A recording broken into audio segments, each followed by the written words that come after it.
Alright. Oh no. Oh no, no, no, wait, 1 second. Haven't even got my thing set up properly. Oh my goodness gracious. And bam and bam. Okay, there we are. We're ready. I'm not going to make the same mistake I've been making all this heaps of times where I'm not showing things, but no, we're good.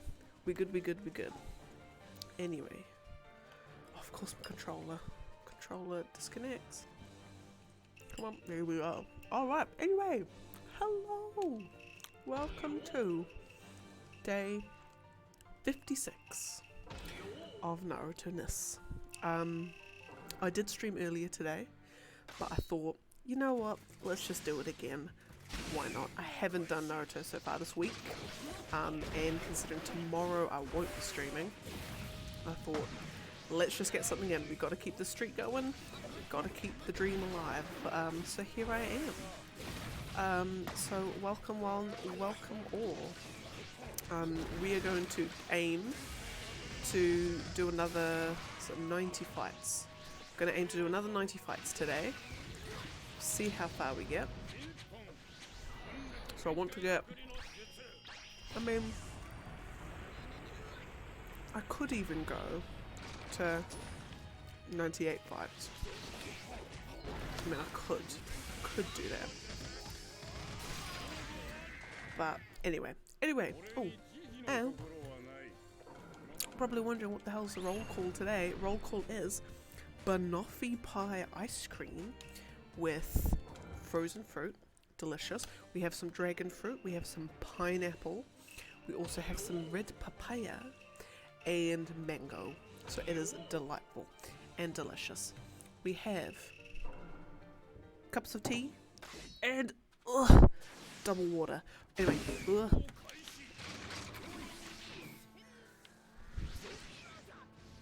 bam, lovely, lovely jubbly. So, anyway, I hope y'all are doing fabulously. I hope y'all are doing fruity fresh, life is treating you well, and just ready to seize the day.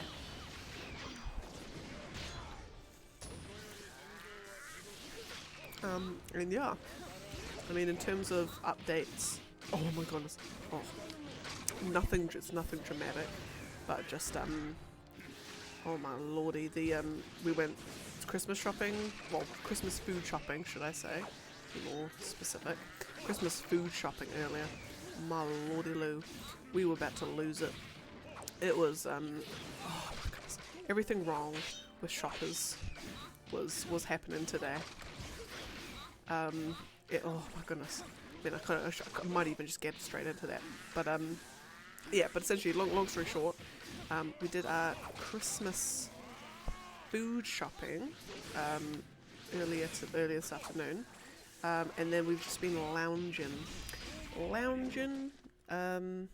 and just basically just making sure we've got everything else ready for tomorrow. Anyway, on to the bane of my existence yesterday. My goodness. So okay, you go shopping at the supermarket. What tends to be the things that can happen that cause a bit of gripe? So, step 1, screaming kids. Step 2, kids that obviously, they're kids so they don't really understand the idea of there's other people at the supermarket, you should probably get out of the way of the trolleys. Step 2, people who park their trolley in the middle of the aisle and just stand there squizzing on their phone looking at whatever, completely oblivious to all the people coming around them. People who just turn corners around aisles with a quickness, you know, never mind other people who might be coming the other way. Screw them. If you get bowled over, not my problem. Step 5. People who park in the middle of the aisle with their trolley, and then just start like wandering the aisles back and forth without their trolley, looking for God knows what. It's almost as if they've never stepped in a supermarket before. 6. 6. People who move so goddamn slowly, you have any wonder how they even get to things on time. Because it's almost as if, you know, the weight of... They have no worries in the world because they move so goddamn slowly. 7.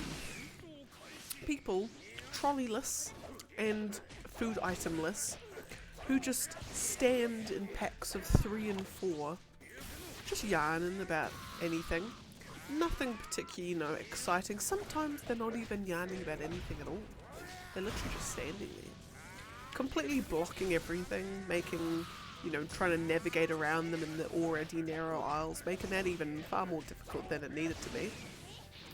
And they're looking at all of these people, you know, all the people with the big trolleys, you know, who are just kind of looking at them going, move. And they're kind of just looking at them and just, it's almost as if like the idea that they may be holding people up just doesn't even cross their mind. They just carry on in a daze, in a dream. So you had that. I think is that all of them? Yes, that's all the main gripes. Today was all of that, all wrapped up into one. And look, okay, I understand Christmas shopping. The supermarket wasn't like Christmas shopping busy. It's just like busy day busy. So it's not even like, oh, you just blame it on the Christmas stuff. Like, it's not even that. I've been in places that are busier, and so it's not that. It's just people being stupid. People being stupid, having no spatial awareness, no care or inclination to, you know, be efficient with their space and their trolley, so other people can also enjoy their shopping trip. It was just an absolute nightmare. At one point we were like, both me and the boy were kind of just like, right, should we just pack it in now and just, you know, go somewhere else? Because it was, oh my goodness, it was everything in the kitchen sink was happening, and we were not for it. Not for it at all.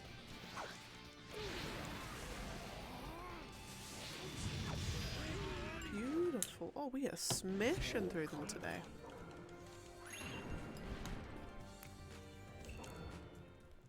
Oh goodness, like, you know, silver line to it all.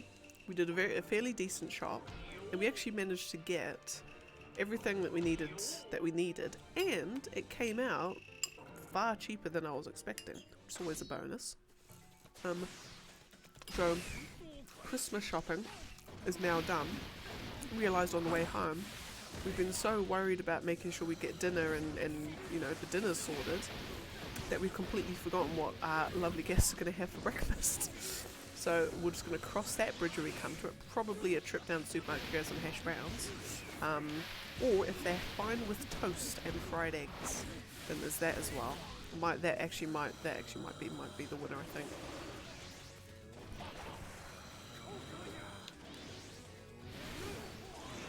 Yeah, that might actually end up being what we do.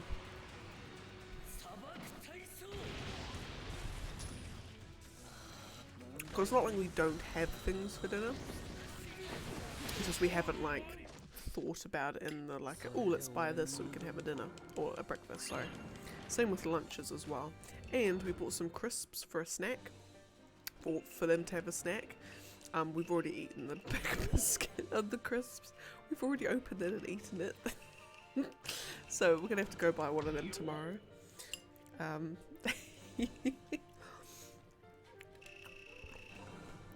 In our haste to buy our guest snacks, we forgot to get snacks for ourselves, because we are extremely snacky people. We love food. Our weight shows that we love food, but hey.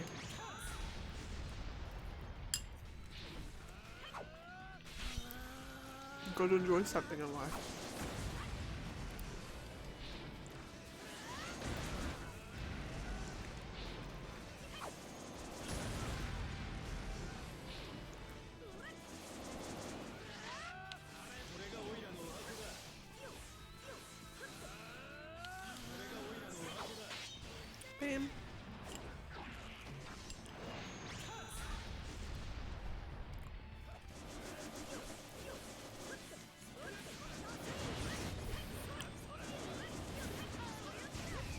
God, he really is just not wanting to die. There we go. Lovely.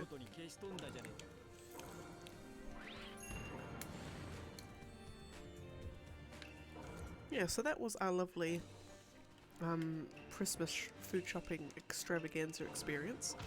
Could have been better. Oh, yeah, could have been better, but also could have been worse. And yeah, there's not really much else to say, I guess.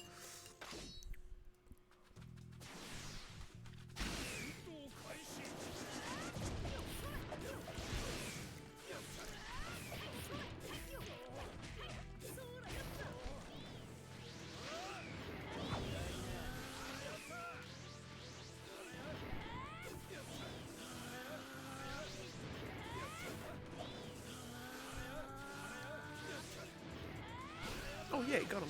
Sweet.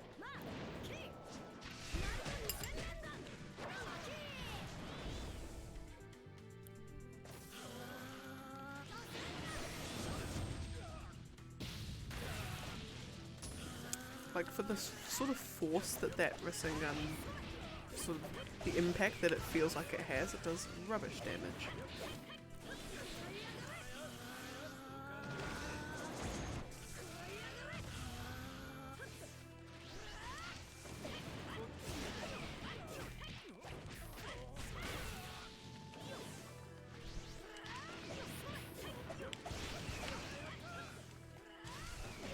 Fabulous. Fabulous, fabulous.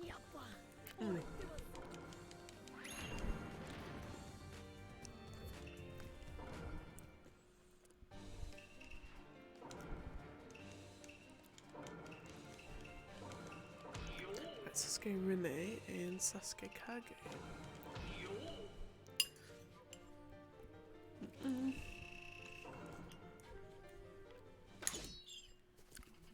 I'm sorry, but tropical fruits, like the pineapples and the mangoes and all that, oh, they're amazing. Hashtag favourite category of fruit.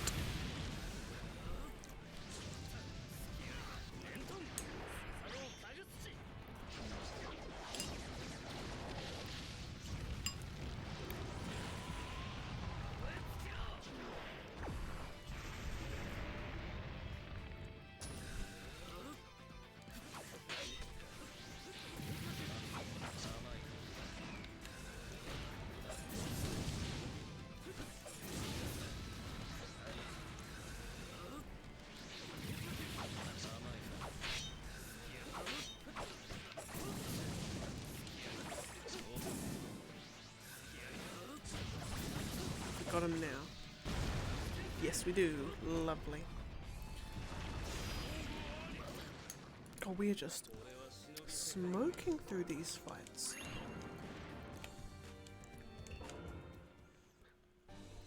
Okay, now Sasuke Kage. And we're gonna do 5 more jutsu. And Sasuke Rene. Lovely jubbly. Oh great, now I'm going to the fruit that's all stuck to each other. And my tiny little spoon isn't going to do much.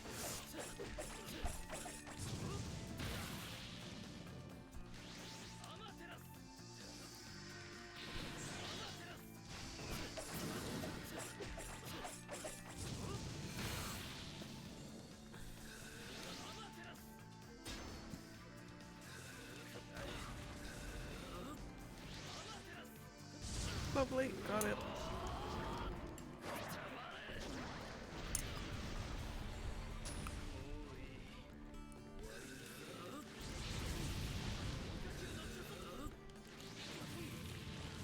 And then one more. Bam, look at this. Fabulous. Right, now we've got Obito Sage mode and I say Sage. 10 Tails Jinchuriki. And then Hidan.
Last one.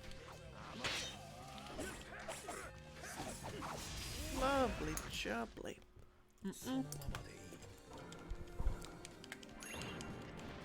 Oh crap, now I've got... you know when you have like sensitive teeth? And then you bite down on ice blocks and it's just pain. I really need to stop doing that.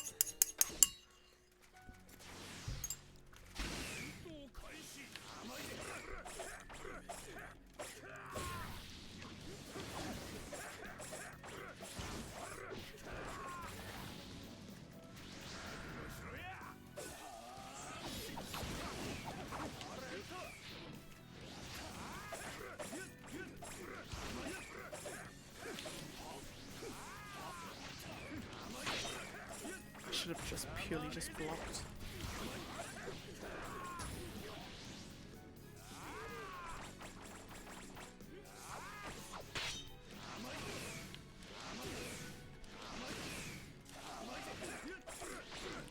He's not substitutioning, I was about to say. He's not substitutioning on any combos. And I'm not complaining by any shot. There we go. Alright. But if I keep up the pace, I'll be able to get through like 100 today.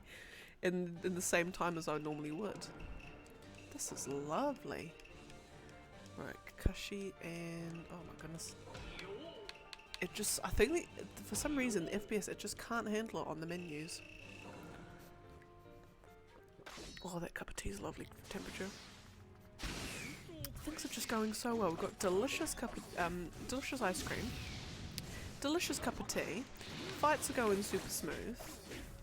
Life is good. Life is fair.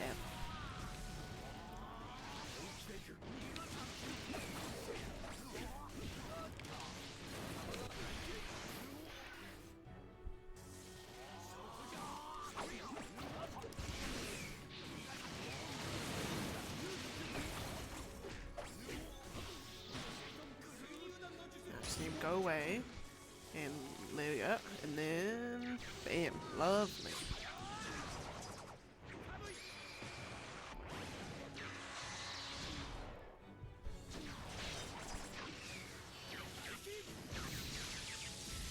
Bam.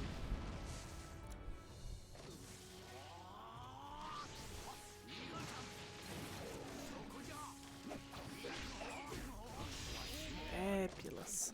Fabulous. Okay, so then I'm going to do this next fight, where we will have done... how many fights? 14 fights. And we've done about 19 minutes. 14 fights in about 20 minutes. That's not bad.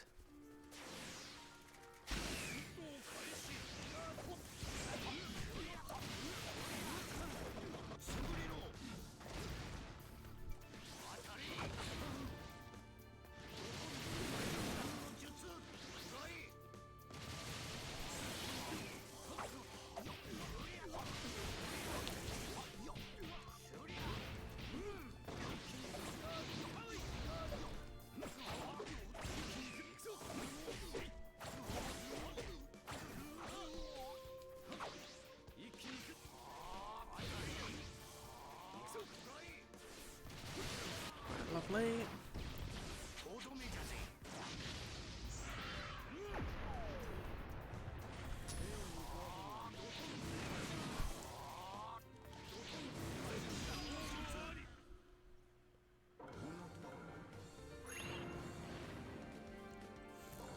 Oh no, not a rematch. Okay, who have we got next? We've got young Naruto and young Tamari.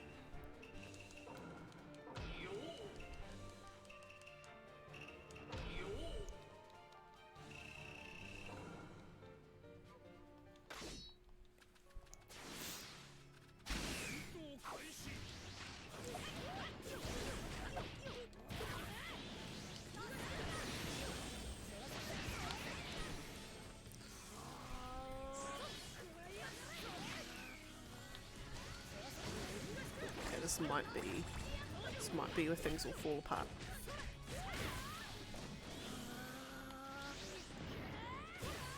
Maybe not. Maybe I should be good.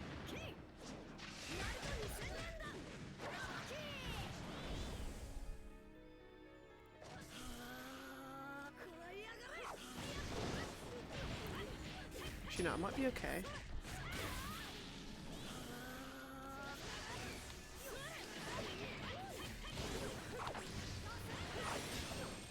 Things.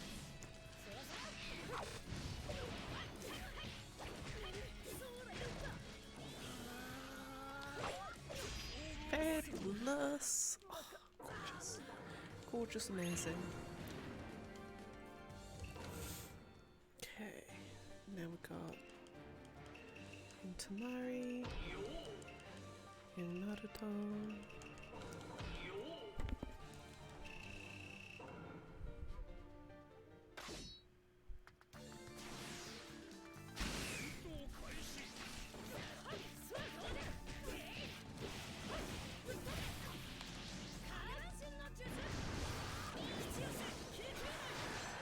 Okay, I don't know what. Maybe I just needed like a little longer of a break between two months, but I'm just killing it today.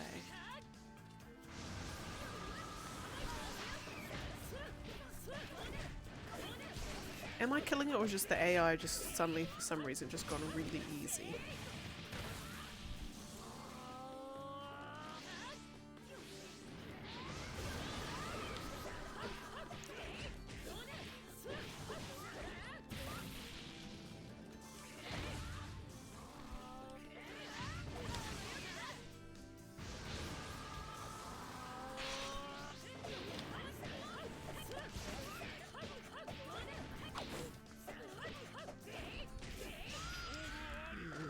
Lovely. Right, I've got Asuna and third Raikage. These fights should go. Don't jinx it, but these fights should go fast.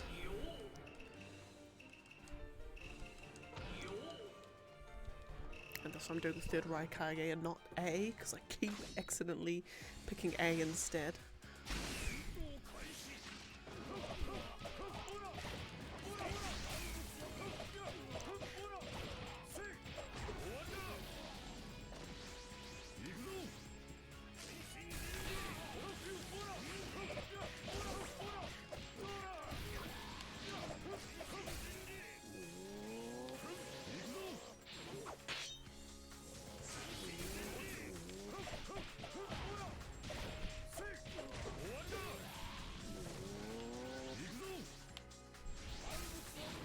Beans.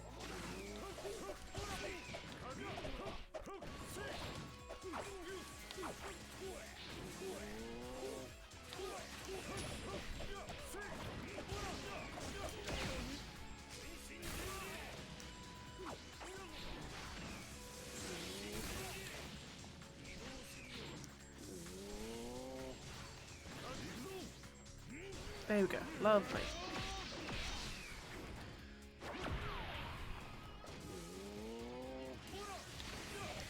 Fabulous. Okay. Didn't go as fast as I liked, but fast enough.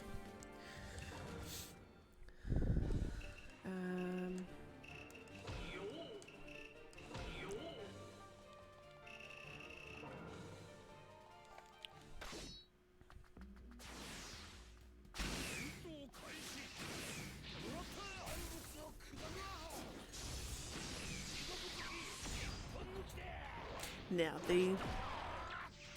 so I need a topic to talk about for the next wee while. So I was just thinking, you know, next year's going to be a new year. In terms of me and the boy, what we've been thinking is, you know, what are our goals going to be for next year? You know, for me, ideally, I'd actually like to have completely paid off my student loan, which would be good to do it, but it would actually require a fair bit of money being put into it. Would be great, may not be feasible, but I suppose it might be like a, if I achieve it then that's amazing, but if not then don't stress about it. But anyway, so we're thinking, you know, what is kind of the theme of next year going to be? You know, the theme for this year was, you know, we'd been in this new place for half a year. You know, we were close to getting a house. Like, we had saved up heaps of money. You know, now we just had to, like, just find somewhere and buy it. You know, that's just all we had to do. And just kind of, you know, Boyd started a new job. So we kind of just, it was kind of, I suppose, the theme of last year was foundation. It was, the boy set himself up on in a new job. It possibly could be a job that, you know, that he gets promoted quite high up in and does quite well in. I think he has achieved that. He's gotten 2 raises in the space of like 3 months. You know, age 26. Age 26? Yeah, age 26. And he's already on 100k. It's insane. He's done so well for himself. And I'm like, you know, I could not be more pleased.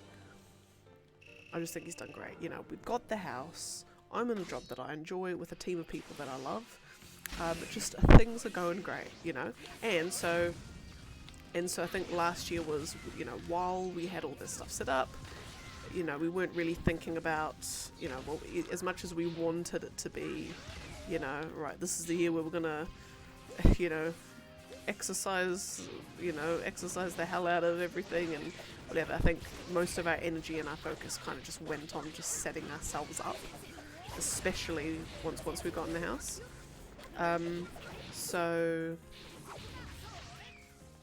now that we've done that, okay, the theme for 2023 is going to be rejuvenation, just revitalization, essentially. It's gonna be us kind of, you know,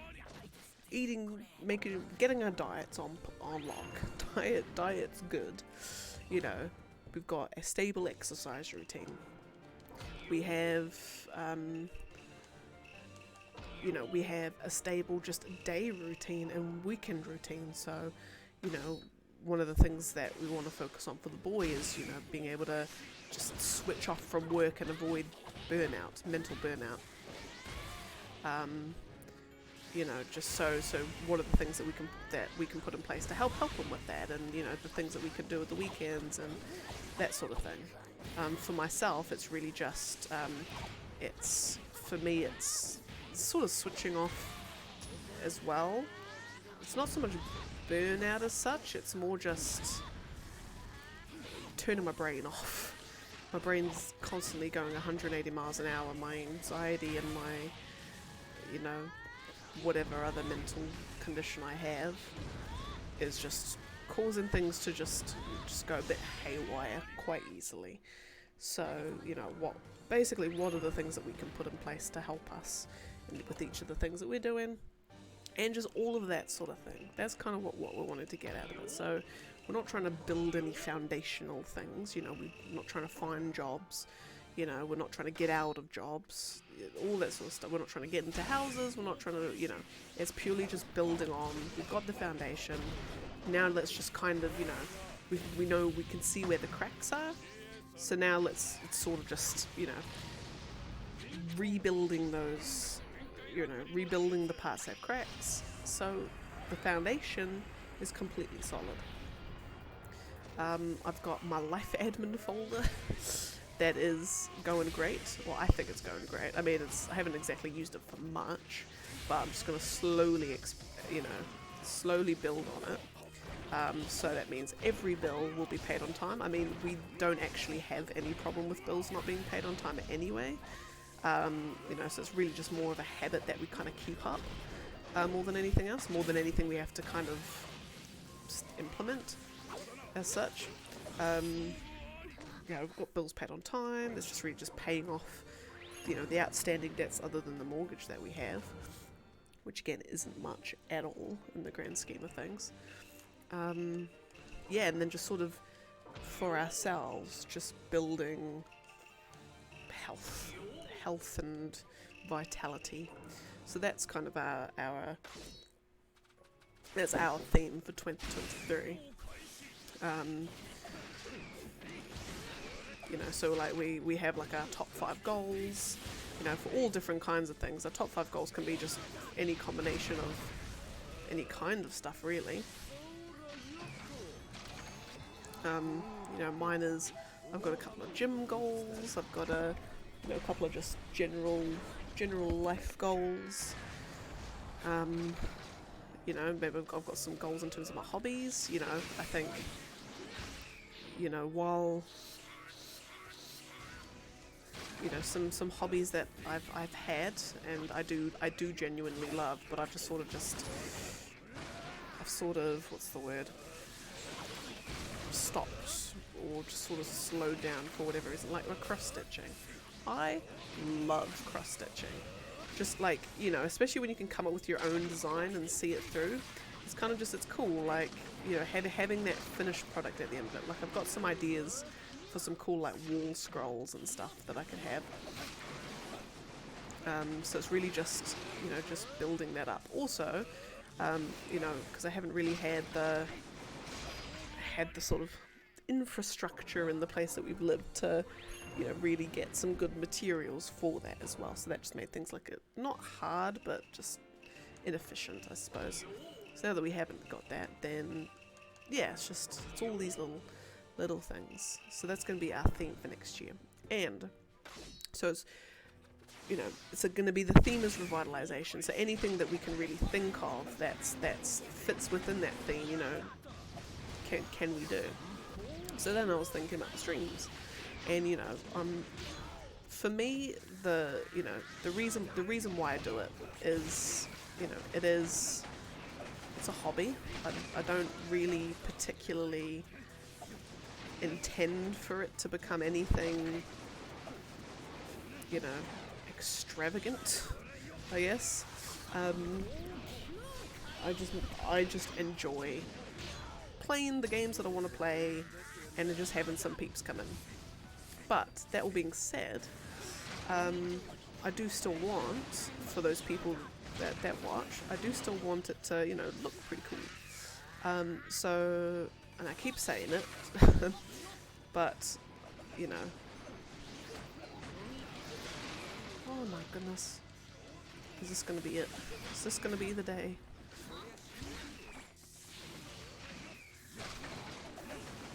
I really need... Oh, come on. It is going to be the day, isn't it?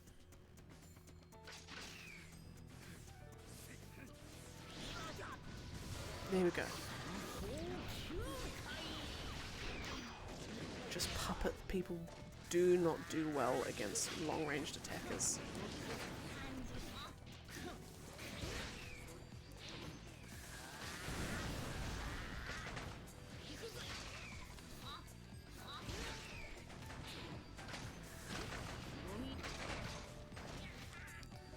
Oh, come on.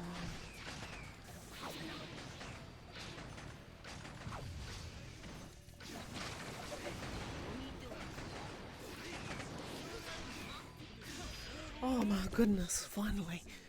That fight took so much longer than it should have. Anyway. Right, where are we at? Kabuto and young Naruto. Yeah, anyway, so next year, well, sort of leading into next year, and hopefully by at the start of next year, going to be looking into some, you know, doing sort of V3-ish of my overlays. Try and do some cool more graphics things, some sort of like intro screens, outro screens, you know, all of that sort of stuff. I might even, you know, see if OBS, rather than Streamlabs, see if OBS works. Just a whole bunch of different things. Just sort of just trialing a bunch of stuff to see what works. And just, I suppose, now that I've done it for a while, and I sort of know what I like, and I know what at least works for me, then I can just sort of build and expound on that. Yeah, it'll take a bit of work, but I'll get there. My vision, whatever vision that is, will be realised, I guess. But then also just thinking about sort of consolidating, not necessarily, I don't like saying consolidating my brand. Like I don't feel I don't want to, at least not for now, think of it as a brand as such. But you know, what is going to be my sort of, you know, what's the thing that, like, my sort of through line through all of it. You know, there's things like ice cream. There's, you know, I love Final Fantasy. You know, love Final Fantasy and Naruto. Love all different kinds of stuff. Love my puzzly stuff. You know, but then I was thinking, you know, what are the things that are close to my heart? You know, what are things that both interest me and are also kind of interesting for other people to possibly learn, and then again, if it is even something that does interest them. And then as I was thinking about, I was actually been thinking about a lot of things, at least the last couple of days. And I kind of think, you know, the one thing that's always been a constant for me is love of, like, psychology, love of how the brain works and how the mind works and people's behaviors and, like, psychoanalysis, all that sort of stuff. I absolutely love it. I just think it's fascinating. But then in terms of application of that, you know,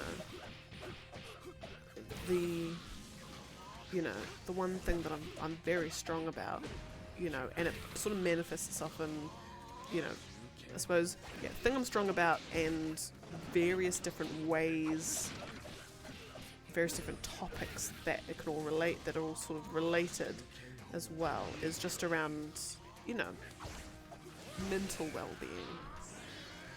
You know, I'm not one to talk at all about physical well-being, and I'm actually definitely not one to talk about mental well-being or emotional well-being even myself, but it's, and what I mean by that is, you know, while just even the topic of it is a big subject, and it's also extremely important subject, but also a subject that is also very important to get right and to give correct information around, and enforce good behaviours around,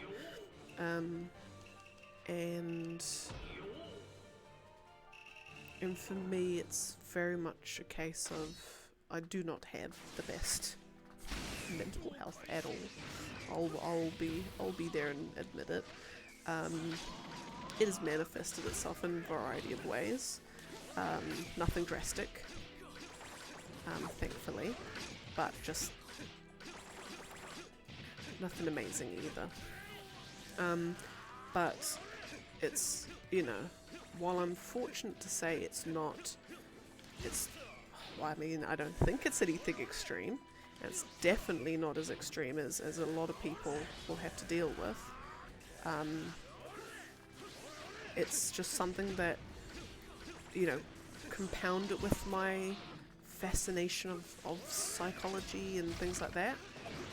You know, it's just, I suppose, just wanting to learn more about myself and why, you know, thought patterns are the way they are, and, you know, why we do certain things, and what's triggering all these things, and all of this sort of shebang. You know, but then I've also, you know, when I say, like, it's sort of manifests itself in other ways as well, it's kind of like one of the things that I've always been extremely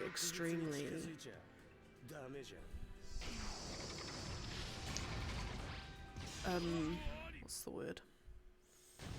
Big on? One of the things I've constantly found myself having very strong feelings for is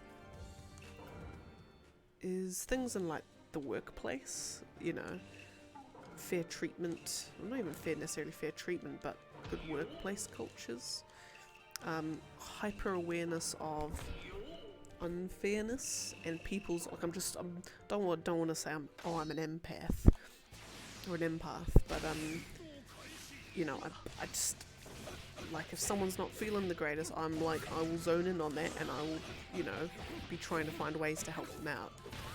And, you know, and when you've got a workplace where everyone's perpetually unhappy, then I just feel very strongly about that. And I almost think, you know, if only there was a job where I could, like, you know, I could be doing actionable things, like proper things, to basically tell all those stupid managers, be like, right, you're gonna stop that right there, and, you know, we're gonna do this instead. But, you know, that's obviously,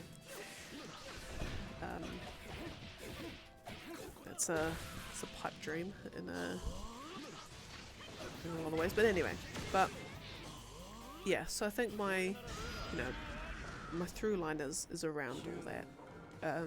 And I think when I also think about, you know, the kinds of stuff that I want to discuss, or even just things I want to kind of put out there, I suppose a lot of it probably does fall around the, you know, mental health, mental well-being, general well-being, you know, enforcing good cultures and habits and thinking and behaviours, and, you know, actionable things that people can do to, you know, help out in their lives, and, you know, in small ways, but also, you know, big ways as well. You know, talking about thought patterns and just all the good stuff. But then also have not necessarily like, you know, it'd be a bit of a stretch to say I'd want like a, you know, a place for people to come and talk about their feelings, you know. But I think, you know, by me wanting to put emphasis on positive thinking, you know, empathy, compassion, you know, the interwebs and the world is so full of rubbish nowadays, so full of negativity, and everyone has to complain about and moan about this, and, you know, it's all doom and gloom this, and, you know, can't enjoy nice things anymore because of this and X, Y, and Z. You know, I'm just like, I don't want to be just another, I don't want to be another voice just adding to that. You know, I want to be a voice for the contrary. You know, and I won't be perfect. I won't be perfect. I know I'm not perfect because, you know, just like 20 minutes ago, I was just, well, not even that, half an hour ago, I was just having a big rant about people at the people at the supermarket. So yeah, even there, I've already contradicted myself. You know, yeah. So no one is ever perfect. But self-awareness is key. Self-awareness is step one.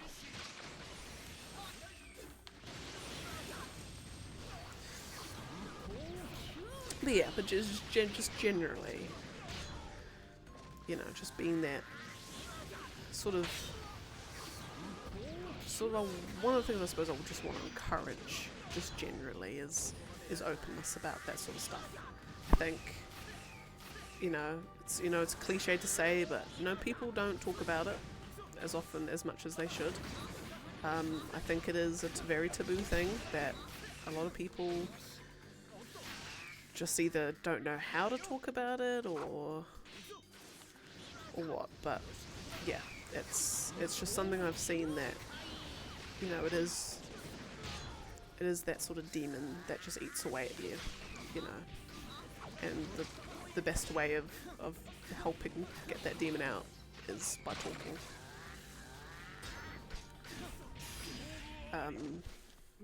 You know, a guy that I was talking to was technically a psychologist, I think. I should know this because he was giving advice, but a guy that I was talking to last month, just helping me with some stuff at work. You know, he said that you know, talk about mental health crises. You know, in New Zealand, you know, they say as a mental health crisis. In terms of, you know, extremely high, you know, unusually high death rates for things related to mental health, and very little resource to help. And if there is resource, it's either incredibly expensive or also incredibly inefficient and so basic it's practically useless. So people feel like they don't have anywhere to go or anyone to talk to help sort out. I can, you know, say for not relative certainty, like, you know, as I say, my case is very mild in comparison to what a lot of other people be going through. But, you know, trying to kind of like, for me, it was what I felt I needed was, all I need is to sit down with someone or people, whatever, and I'm just going to say, look, I've got these problems. This is what I feel. This is what the kind of thoughts I'm having, and I just kind of just want you to tell me, like, well, not even tell me, but just help me understand why, help me connect the dots, and help me find ways to help deal with it, or even, I mean, ideally cure it, fix my brain, because my brain's obviously not working properly, you know. And you kind of, you don't get that, or it's very hard to get that. And also, in a sense, you know, this guy I was talking to last month, he was it this month? Last month. You know, we said it's not a, you know, going to therapist or a counsellor or whatever, and just kind of like, you know, then they're not there to tell you what to think and to tell you how to think. They're there to give you the tools to help then be able to help yourself. They don't know your brain. They can't look in and, you know, see how everything's wired and be like, oh yeah, you just got to do this and you just got to do this and you got to do this, and then you're cured. That's it. Boom, done. They can't do that. But what they can do is listen, recommend, give you tools, give you techniques, give you this, to then for you to be able to go and help yourself do it.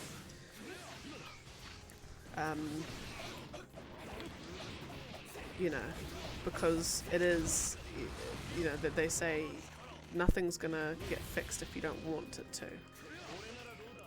You know, if you don't fully want to help, to be helped, then it's not gonna work. You know, you're not gonna be able to. It's not gonna be effective. You know, and because it takes work, maybe that's why a lot of people sort of fall off the train. They're kind of just wanting that quick fix, and, you know, and then a lot of the times in the public health arena. The other thing too is that you're kind of just given pills and, you know, here you go, take 3 of these a day and you're good to go, when I'm sure everyone knows that is not you're not good to go. You know, so it's a tricky issue. I mean, and that's the thing, and that's, I think, is why I think this, you know, obviously the very obvious reason why it is extremely difficult to deal with, difficult to help treat, is because you're trying to treat something that you can't see. You know, you can see things on a brain scan, you can see things in terms of the symptoms of it, in the sense of the behaviour and the thought patterns and the effects it has, but you can't look at a mental health patient and be like, you can't look at them and say, oh yeah, you know, you've got this and this and this, and just take this, you know. Whereas you can look at a rash, you can look at an infection, you can look at whatever. You can't look at mental health that same way. So that's why it's so difficult. You have to trust that the patient is giving you the correct information. You have to, you know, just, yeah, it's just very difficult thing. But anyway, but it's all a very long roundabout way of saying that the guy I was talking to, he said, you know, the solution, you know, a big part of the solution to this whole mental health crisis thing is that everyone forgets that the biggest tools and the biggest helpers to fight against it, you know, the illness, is the friends and the family and the community, the people around you.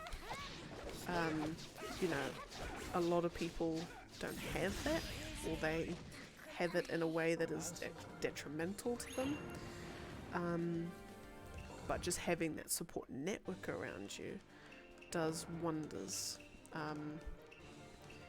You know, and even just at the most basic, just talking to someone who does not judge and who only wants to help in whatever way they can, be it big or small. That is by far one of the greatest tools in the toolbox when it comes to fighting it. And, you know, for me, what has helped me is by talking to people. By far and away, it's just being able to talk to someone. I mean, and I love talking about things. I find I'm a very nosy person. I love gossip. I love drama, you know. But I think it's just, I love just knowing things, you know, knowing what makes people tick, knowing, just having information, you know, it's, but it also means that I just, like, if you wanted me, if you sat me down for 3 hours and said, right, tell me everything about yourself, I would give you my life story, like full on give you my life story, unfiltered, everything. Oh my goodness, my mum's calling. 1 second, I'm just gonna mute my mic.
Alright, we're back in, I think.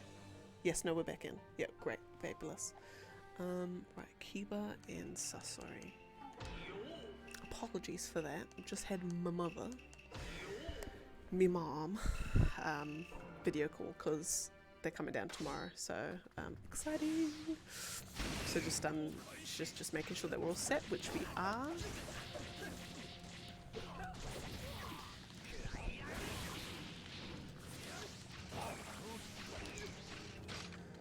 And hopefully I didn't lose too much time. No, I think we're making good time.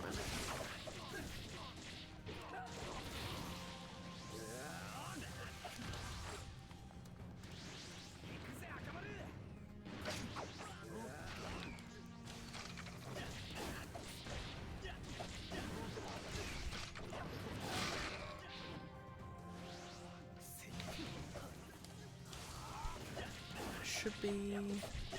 Oh yeah. So where was I? I was talking about deep heavy stuff.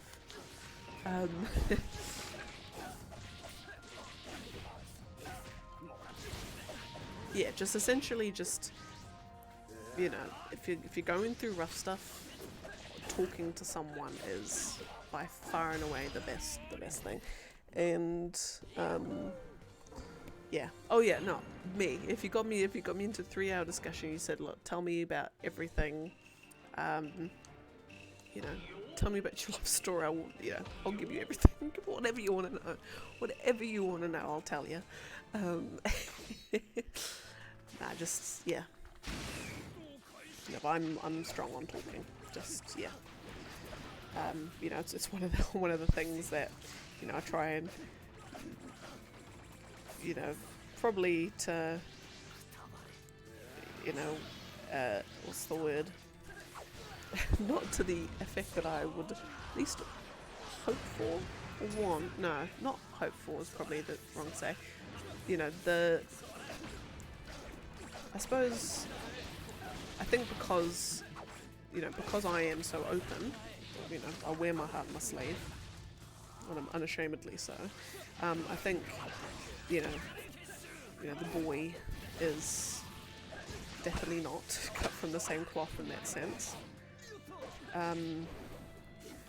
So it's often, you know, I'm just like, you know, when you got problems, like, just tell me what it is, just tell me. But, you know, whereas he's not as forthcoming. You know, but that's just who he is. It's just who he is, and also the whole thing that they say, you know, about men, and you know, men are told to bottle everything up and they don't talk about their emotions, and men should be more emotional. You know, I don't think it's you know, I'm in agreement with that from the point of, you know, I would want the stigma of men talking about what upsets them and being vulnerable with their emotions. I think that's, you know, men should feel that they can. You know, I think people often see that as a, you know, they see when people say that, they're like, oh wait, so you just want, you know, do we just want men to cry all the time, you know, and just be, you know, women with their emotions? It's like, no, we just mean that when something's bothering them, they feel comfortable telling the people in their lives, you know, they feel comfortable asking for help when they need it. You know, and that's something that, you know, I always tell the boy, you know, is that whenever he has anything at all that bothers him, is to, you know, if he feels comfortable sharing, again, I don't want to force, you know, it's not about forcing people to share what they don't want to. It's if you want to talk to someone about something, you know, being there, being that person to help, and to, you know, and, you know, I'm trying to implement is, you know, sometimes when, you know, when I need to just unload something, you know, it's always you know, set your expectation of what you want the other person to be doing. You know, do you want the other person to purely just sit there just to listen, and just, you know, they're just there as a thing to talk to, so you can just vent and just go wild? Do you want them to offer advice? So do you want to say, hey, you know, all of this happened, and, you know, give me advice, tell me what to do? Or do you want them to be doing something as a result? So, like, where, you know, if I don't know, you know, I've got all this, so can you please help, come with me and help me pick out a present for my mum. I don't know, whatever, just something like that. All that sort of thing. And so yeah, because sometimes when you are talking to someone, you purely just want, you don't actually want them to do anything as such. You purely just want them to listen.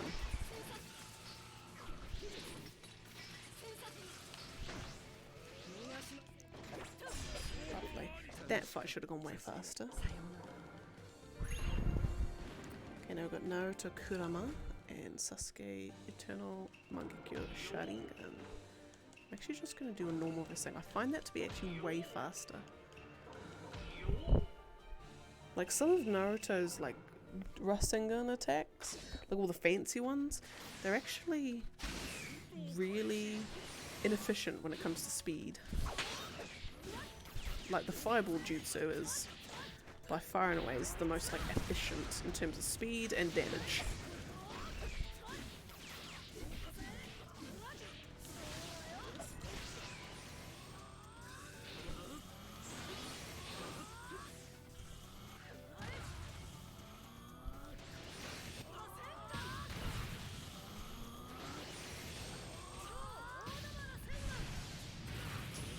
Lovely.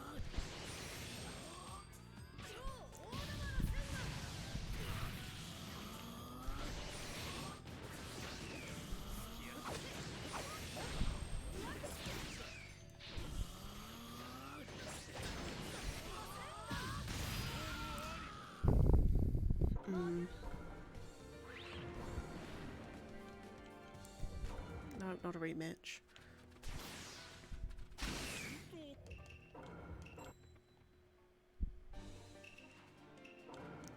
Okay, and I'm gonna do.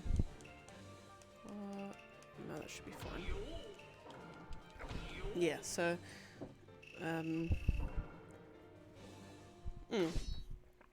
All long story short, you know, if you have had someone, whether it's a member of the family, whether it's a friend, whether it's a work colleague, whether it's, you know, you even just go see a counsellor or a therapist, or even just like a social worker.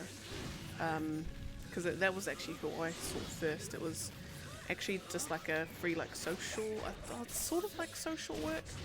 They weren't trained psychologists or therapists or anything like that. They're purely just, yeah, social workers.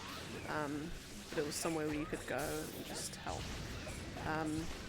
You know, so I think they did help, at least with what I was going through then. But I don't think they were, you know, I think what I needed was some actionable stuff. So the guy I went to go talk to. So, you know, full disclosure, you know, I was having just, I suppose, you know, I liken the analogy, call it my famous tornado analogy. You know, everyone knows about well, I say everyone knows about it, like 3 people know about it. But anyway, if you're the boy, you know what I mean. But essentially, it was getting to a point where, you know, at work, I was just forgetting heaps of stuff. You know, my boss would be like, hey, can you do this? I'm like, yep, not a problem. And then, like, as soon as I, like, go back to what I'm doing, it's just gone from my head completely. And then she's like, oh, did you manage to get around to the thing? I'm like, no, I completely forgot about it. And it was just that all the time. And in my line of work, where you do actually have a lot of things on the go, it was causing me a lot of stress and a lot of anxiety, because I go into work or I leave work and I'm just like, what have I forgotten? I've forgotten something and I don't know what I've forgotten, and it's just getting a lot. And you know, it didn't get to a point where it was actively causing problems. But what? It was, I didn't want it to get to that point. So, you know, talked to my boss about it. She actually knew someone, you know, was good friends with someone,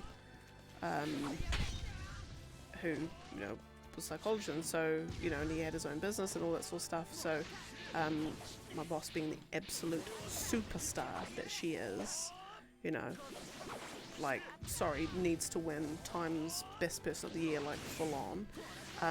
You know, so they offered to help, you know, connect the dots and all that sort of stuff. But anyway, but when I was talking to her about it, you know, I kind of just likened it to this, a tornado. Like, imagine a tornado in your head, and, you know, the tornado is made up of all your thoughts and all your ideas and your tasks and your jobs, and, you know, and they're just spinning around.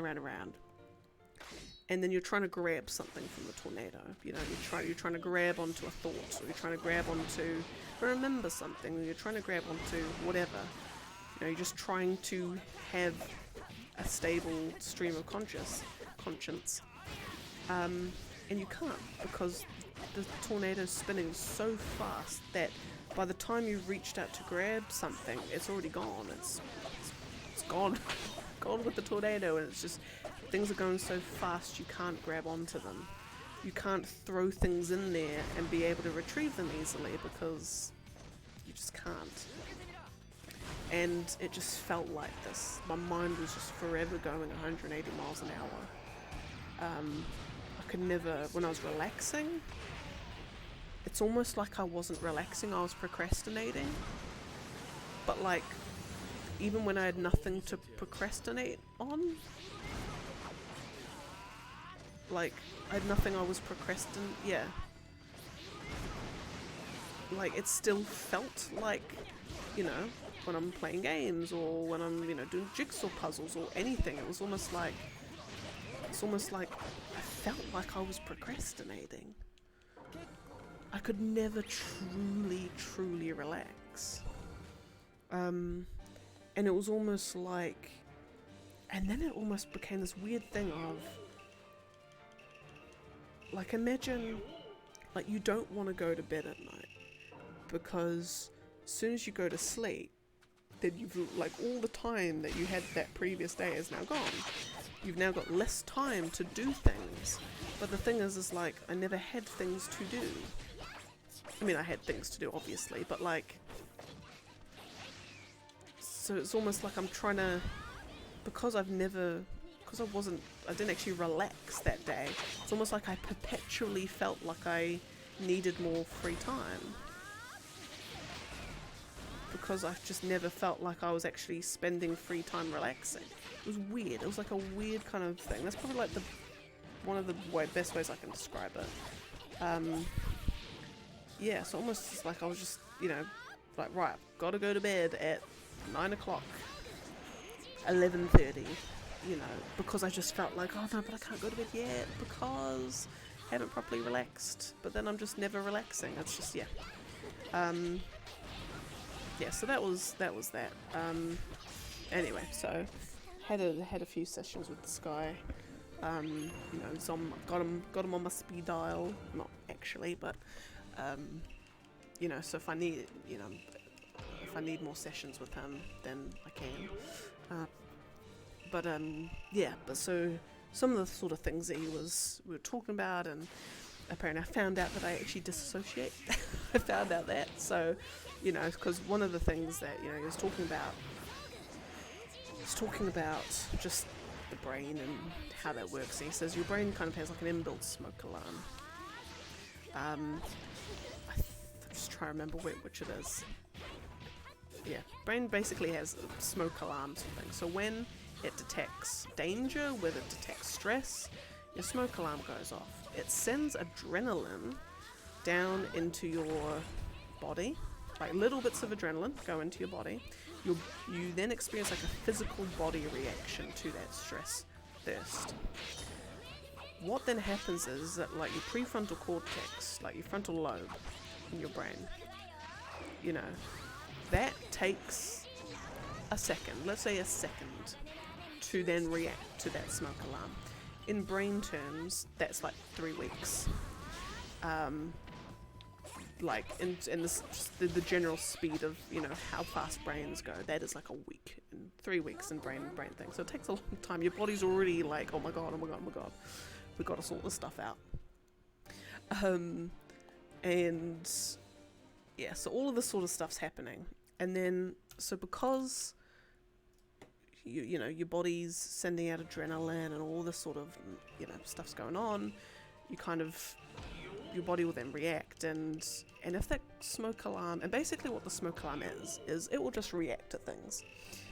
It's that when that, you know, that prefrontal cortex or frontal lobe kind of bit that catches up, that's when you say, okay, is it actually danger, is it not? And then, you know, you either get over it or whatever. Because that smoke alarm will always be there.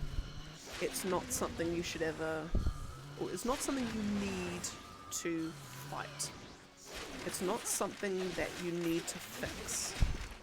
It's not that it's doing its job wrong. It's not that it's you know, you need to stop it reacting to things, because it will save your life when your life is in danger.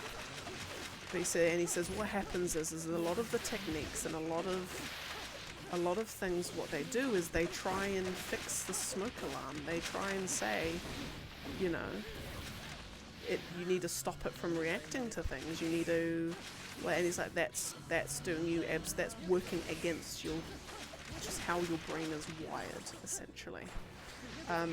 You know, when you have, like, just think about it as a smoke alarm at home. The smoke alarm's beeping, you know, it's loud, it's annoying. You know, the first thing that you want to go do is you go and turn it off. You don't take out the batteries to then stop the smoke alarm ever going off again, because then when a fire happens, you're stuffed. You know, it can't do its job and keep you alive. So that's why you don't fight it in that sort of sense. But what you can do is you can just recognize that it has gone off, and then act, you know, and then almost like train yourself to essentially just be like, okay, false alarm, it's all good, I can just carry on my day, and not let, you know, and not let it, not let your, it's kind of like, yeah, essentially just not let it bother you as much, I suppose, you know. So like, so one of the things that, one of the first things that sort of got me to do was,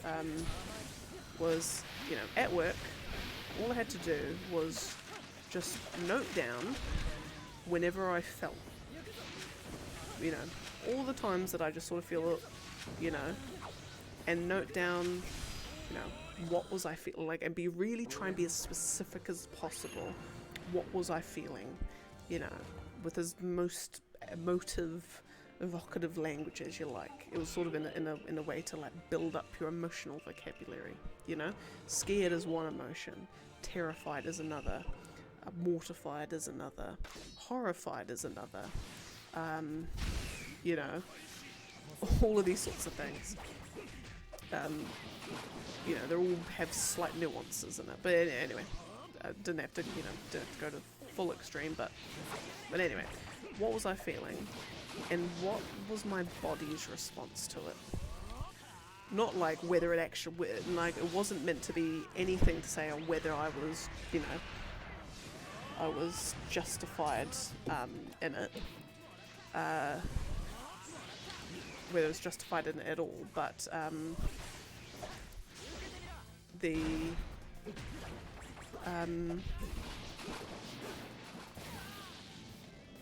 yeah, it's kind of just noting when it happens and what's going on. You know, so I would, you know, I'd find, okay, well, when I get an email and it's someone's asking me to do a new job, and I'm in the middle of a big project, and it's kind of, you know, and they've got this big urgent thing, and I kind of just feel, you know, what am I feeling in that moment? Well, I'm feeling, you know, I feel stuck in a sense. Well, you know, I feel a sudden panic. Oh my God, what do I do? Do I drop what I'm doing now, which is also important, and do this? Or do I, you know, then fear comes into the mix. Do I have to, oh no, I have to tell this person that I can't, and they're going to get mad, and it's all the sorts of things that happen. And then what is my body's response to it? And then I noted for one of them, well, actually no, I noted for a couple, that you know, what I could feel happen is my body kind of like, I just, like, it's almost like temperature dropped to 0 for like the split a second. The most minuscule part of a second. And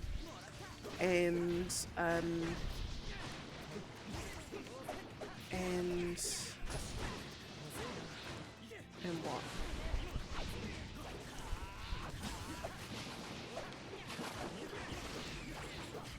And then it's almost like that, like for the most briefest moment, it was almost like a flash of white light, like kind of like just sort of like, yeah, like a almost like a flash of white light just faded in and faded out, almost like a tinnitus kind of thing in my ears.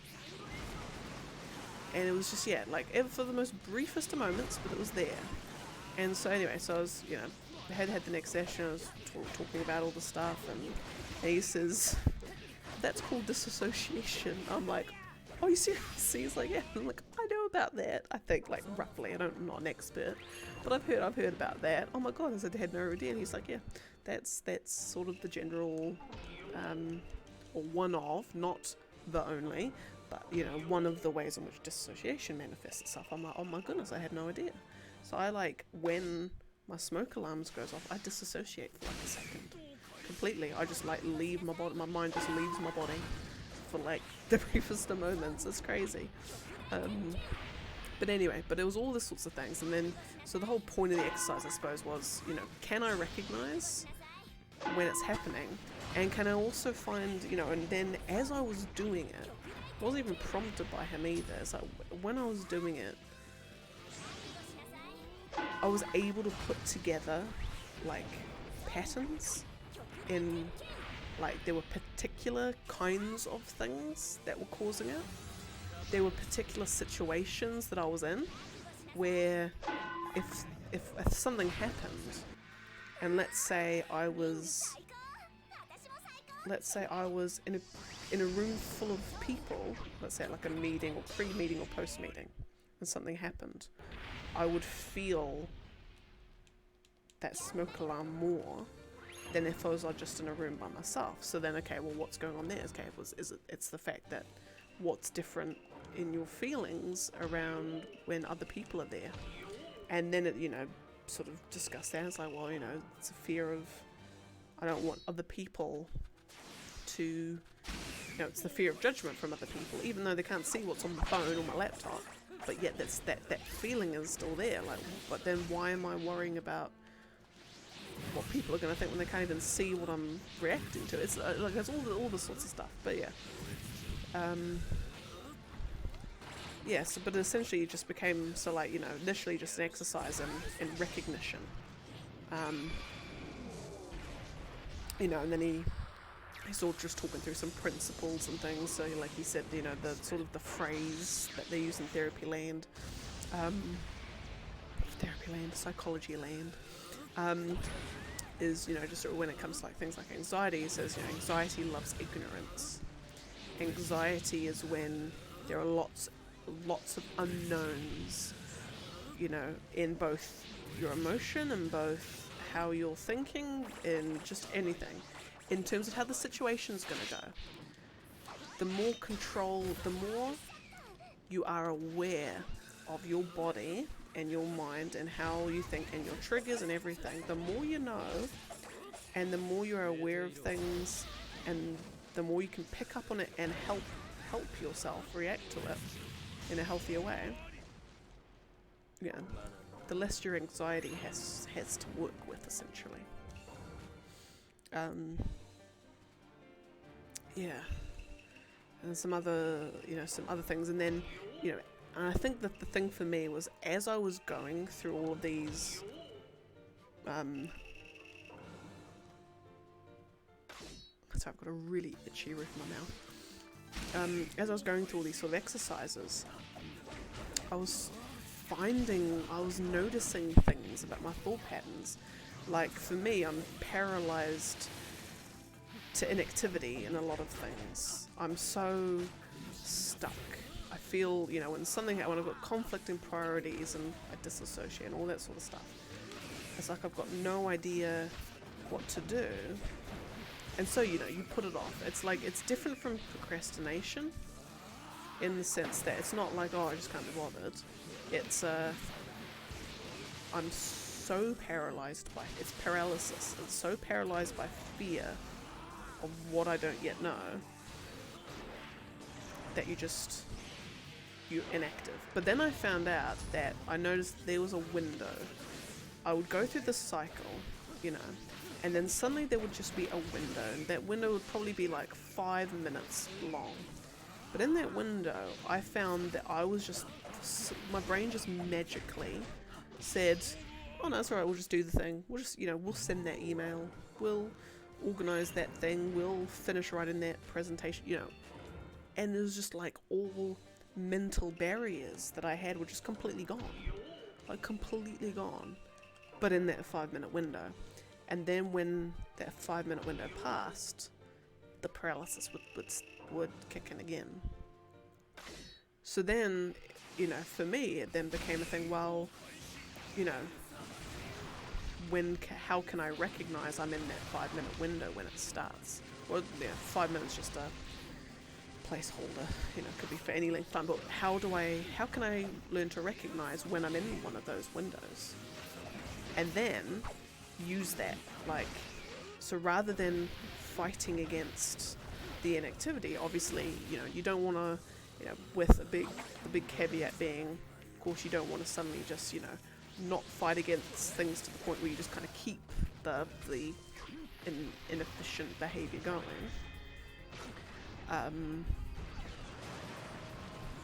But, you know, learn to work with your brain and not fight against it. Like, the problem is that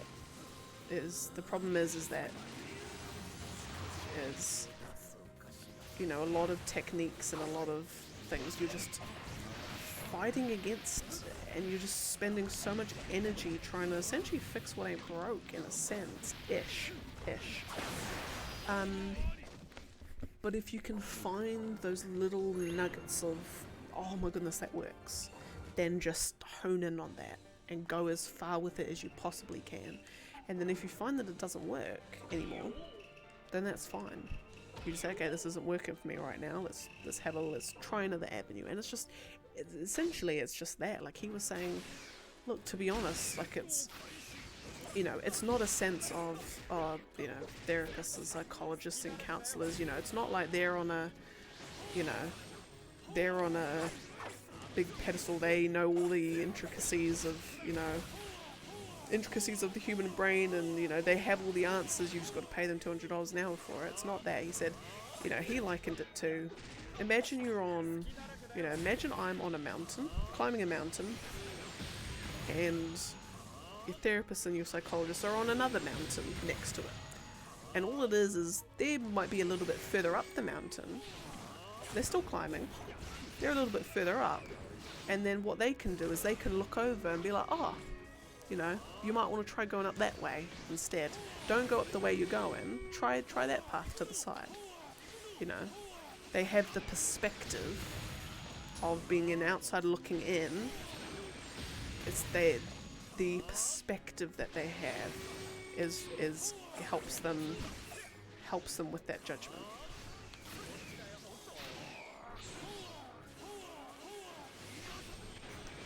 Yeah, it's all that sort of stuff, which, you know, has been enlightening. Yeah, and it is very much don't expect it to work straight away. It's not an overnight miracle. It's not even over a week or a month. It takes ages. It takes ages to do, but just dedication and just the willingness to change. No, yeah, willingness to learn and discover new things.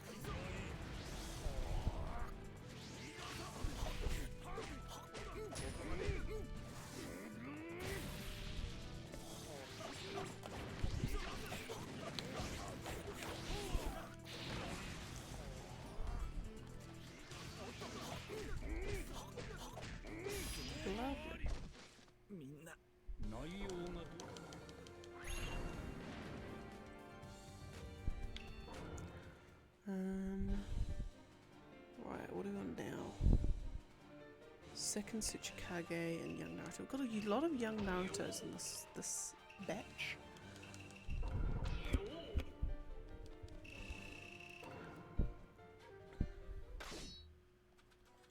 Level 59.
Oh my goodness, no.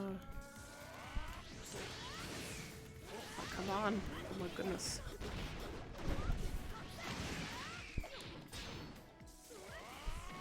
Oh my goodness. There we go.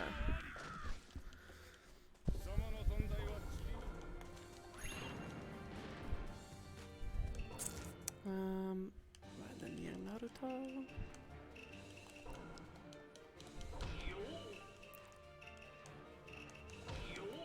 Yeah, so anyway, so I think the talks that I had were more so around in the context of work. In terms of helping me, sort of slow the tornado a little bit, but also recognize the things at work, the environments that I'm in, and also that was the other part as well, is I am the biggest yes man ever.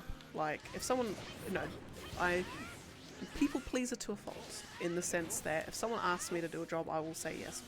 9 times out of 10 I will, no, 9.9 times out of 10 I will say yes, with extremely few exceptions, which works to my detriment, because then I take on too much, and then I can't deliver on any of it, because I've got so much on my plate that I can't actually deal with it all. And that's essentially just adding more things to the tornado, without dealing with the things that are already in there. So I'm just adding more and more and more and more and more in, and just not getting through any of it. So it's rather than, oh no, you just have to say no to everything from now on. Say no to everything. It's more of a case of, okay, so when someone asks you to do that, the two sorts of things you can think about is, okay, if I'm saying yes to them, what am I saying no to? What other work am I saying no to? Who am I saying, well, not necessarily who am I saying no to, but that sort of thing. And then and just think about it from that perspective. And even if they ask you, don't be afraid to even say to them, look, no problem, I can do that. I won't be able to get to it till, if you need me to do it now, there is some other work that I'm in the middle of at the moment. Can it wait until after that's done?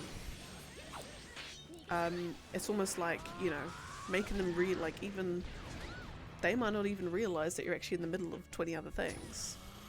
And so it's like, just even saying to them they're in the middle of 20 other things, they might be like, oh, in that sense, don't even worry about it. Not a problem. It's actually not even that urgent. I just thought it'd be, if you had time. And it's that. And then I said, well, what happens if, and then I said, well, what happens if it's, the CEO? What happens if it's like the head of, CEO or CFO is asking you to do this thing, and you'd say, well, can it wait to this? And they're like, you know, whatever. Like, you can't say no to them. You have to say yes to them, or else your job's on the line. And he's like, well, when you think about it, do you think that they would, as a leader, assuming that they are a good leader, do you think that they would respect you more if you were realistic about, you know, when they can expect the work to be done? Or if you'll just say yes, and then you just get, you know, you don't get it delivered on time because you had all this other stuff that you had to do. You know, they would probably appreciate it if you said, I can do that. It's not going to be until tomorrow at this rate. Is that okay? They will respect that more than if you just said yes and then didn't deliver. So I'm like, are you sure? Are you really sure? He's like, yes, I'm really sure about it.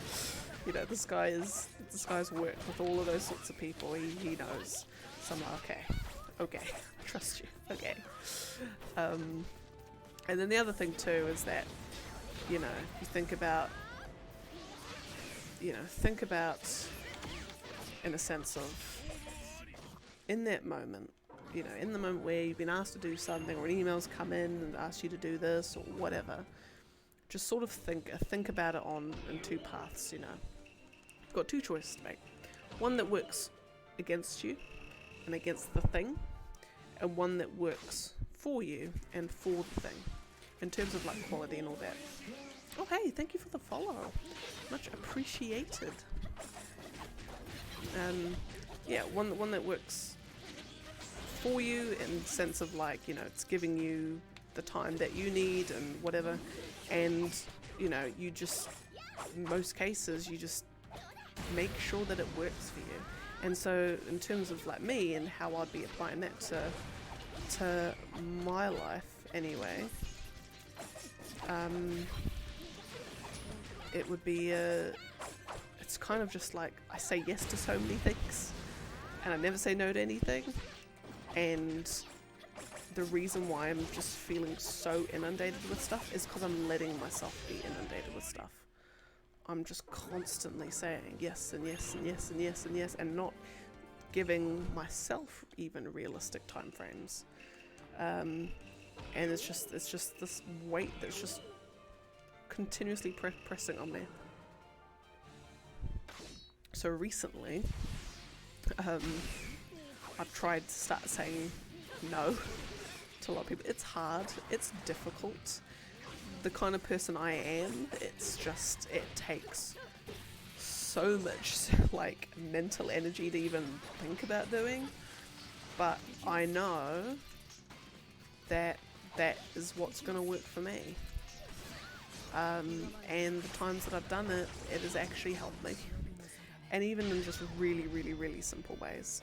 Like, you know, earlier in the week, there was a meeting that I had with one of my other colleagues at 3 o'clock.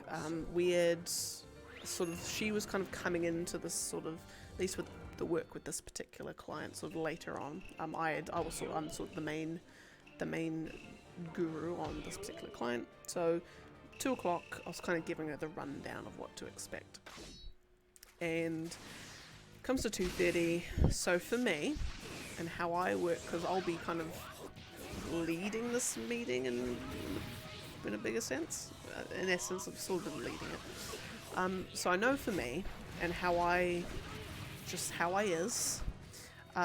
is, you know, for meetings like that, I kind of just need time, just to, you know, give me 10 minutes, give me whatever, you know, give me 10 minutes, so take me up to 2:40, give me time to just, okay, is there any emails that have come in that I just need to, you know, some quick answer emails that I can do. Okay, that takes me up to about 2:50. Right, so now I've just got 10 minutes just to check that I've got my slides are all in order, you know, I've got my notes in check, know what I'm doing, all that sort of thing, and then I can go into the meeting at 3, bang on 3, you know, in control and knowing what I'm doing. So then my colleague, who's very, I would almost say we probably work the opposite. I'd say we're the most diametrically opposed in how we approach things and work. She's very much like just bam, bam, bam. We just need to cram as much stuff into as much time as all this sort of thing. I don't work like that, and so we often, yeah.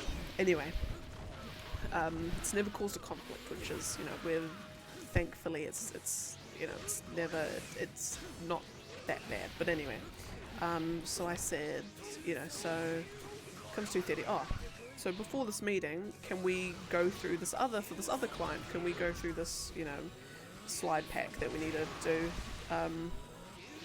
and, you know, get it done? I said, how long do you think that will take?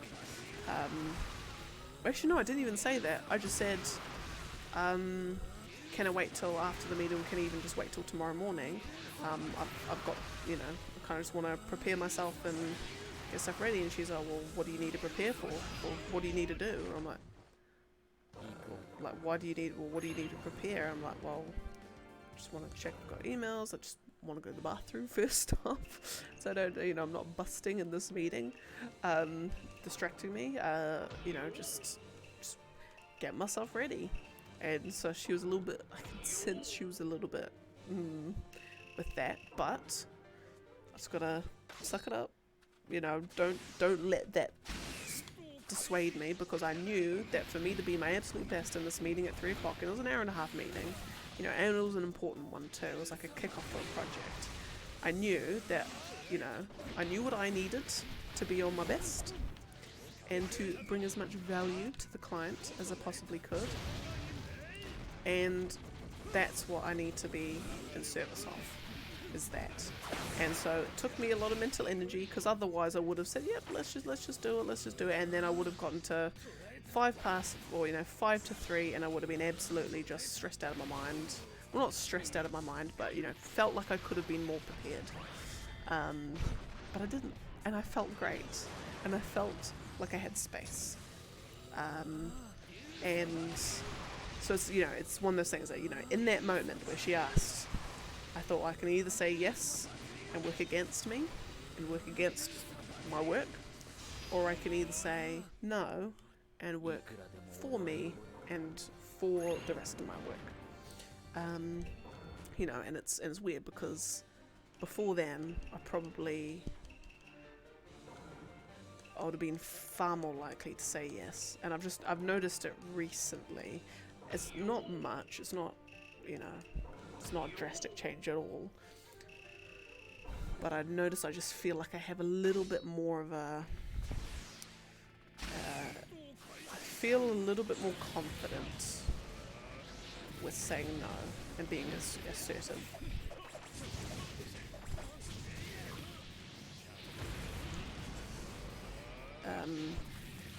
You know, and I know that ultimately, you know, I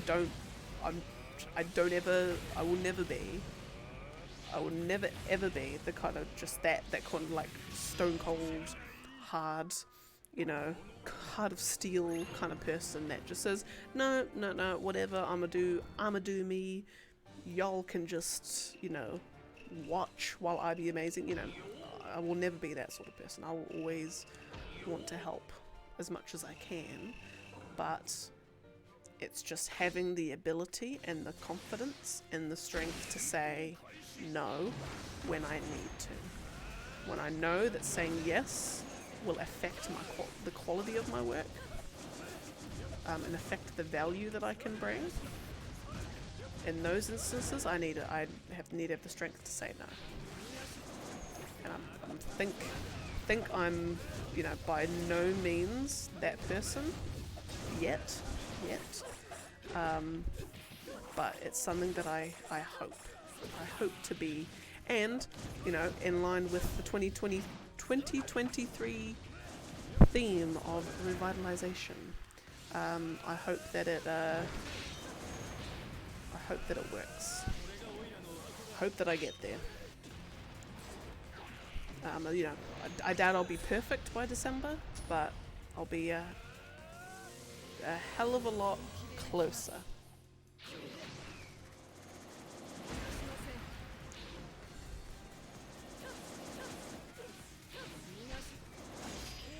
lovely. Okay, just after this fight, I'll just update the list for then the last 15 mins. Or maybe not even 15 mins, we'll see how it goes.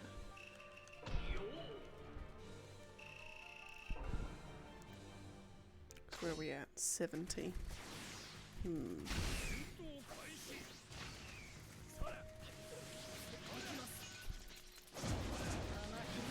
Dana is going to be a numpty, isn't he?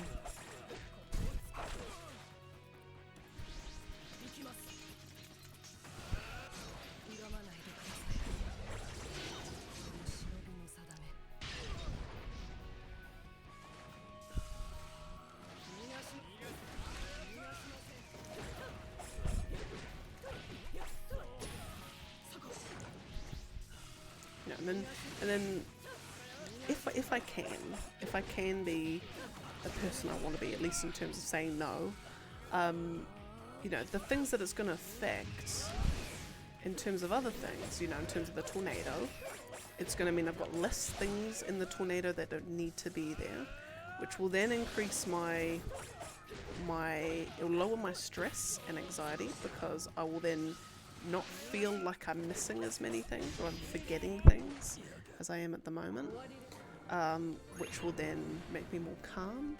I can relax when I need to relax. I can do all of that goodness and just not be stressed. And it's just going to kind of just have this like big knock-on effect that I hope it has. Because if it has this knock-on effect and I just find that all of these other things in life just sort of click into place as a result, it's just going to be incredible. It's going to be amazing, and I just hope that it happens. Oh, hello, Bull. What up? I am back. I am back indeed. I thought I was chilling on the couch. We were chilling having dinner. I'm like, you know what? I haven't done a Naruto stream, and felt like I was going to do one tomorrow morning, but probably tomorrow morning we'll be cleaning the house. So I'm just going to chuck it on for a couple of hours. Why not? And no, but otherwise I'm very well. I hope you are doing fab. I'm just having a big, deep, meaningful self-monologue about mental health, anxiety, workplace stress and productivity, and learning to say no.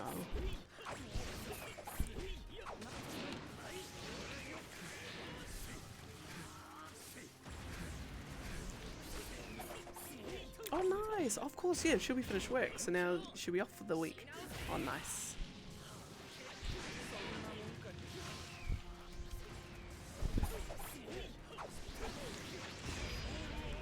Lovely. Right, second was a Kage.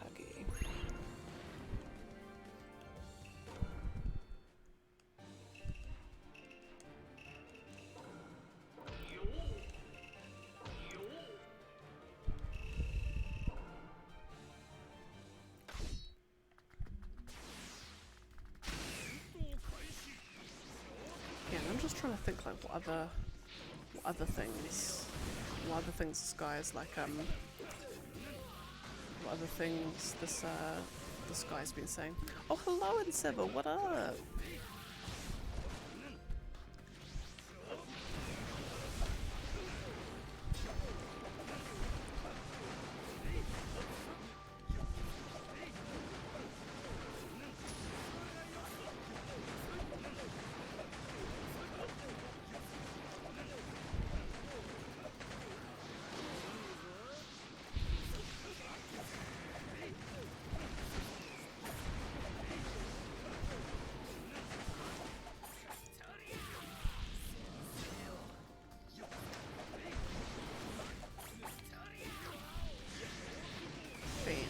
Lovely. Oh, working from home, sweet. Be able to chill with your cup of tea or coffee, and just there's nothing like working from home. Just sort of just taking it so easy in the morning. You just waltz it up to the laptop in your dressing gown and be like, just really slowly open that up. But yes, no, it is nighttime. It is nighttime right now. It is approximately 9:53 p.m. I thought, why not? I'll just do another stream. Oh, I wonder if these two are going to have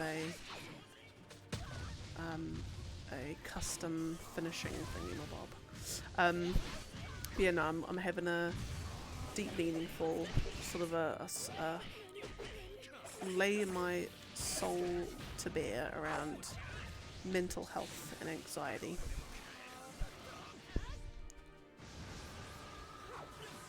Oh wow, that's good. That's amazing. Good on them. Well, and that'd be nice too. To, you know, at least you're working from home. So you know, and especially around the for the December and New Year's time, that will just make things nicer around the holiday period.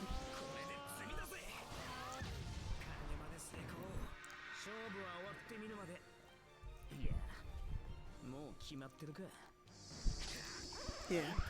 Yeah, and yeah, mutual trust. That's, you're lucky to have a place like that.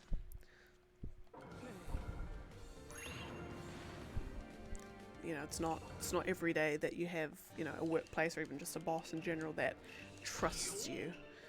It's mutual. That's yeah, good on you.